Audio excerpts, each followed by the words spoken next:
Une bonne nouvelle, Rémi, une bonne nouvelle concernant le Covid en France. On les prend toujours, les bonnes nouvelles concernant le Covid. Devant le Sénat, hier, le ministre de la Santé, Olivier Véran, a ouvert la porte à une levée du pass vaccinal dans quelques semaines. Les services de réanimation sont moins tendus en France. 2842 personnes sont actuellement en soins critiques en raison du Covid. C'est 63 personnes de moins ces dernières 24 heures. Olivier Véran, plutôt optimiste, et des Français qui retrouvent donc le sourire. Reportage de Florian Chevalet.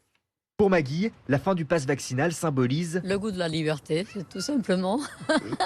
À côté, Maïté, sa fille, masque sur le nez, attend elle aussi cette décision avec impatience. Sortir son téléphone tout le temps pour prouver qu'on est dans le cadre de la loi, voilà, à un moment donné, c'est bon, quoi. On ne devrait pas s'habituer à ce genre de choses. Mais la levée du pass vaccinal, c'est ceux qui n'en ont pas qui l'attendent le plus. On compte les jours. Maudit n'a pas reçu la moindre dose. On va pouvoir reprendre une vie à peu près normale et on se posera aussi moins de questions quant à savoir qu'est-ce qu'on peut faire, qu'est-ce qu'on ne peut pas faire. Et à ce moment-là, alors quelle est la première chose que vous allez faire ? Un bon cinéma avec les enfants, les pop-corn, l'ambiance, les rires. Voilà, la vie exactement. S'il dit comprendre cette décision, Jean-Paul Stahl, professeur émérite de maladies infectieuses à l'université de Grenoble, rappelle qu'elle comporte des risques. Si on dit on arrête le pass vaccinal, ça veut dire qu'il n'y a plus besoin de se vacciner.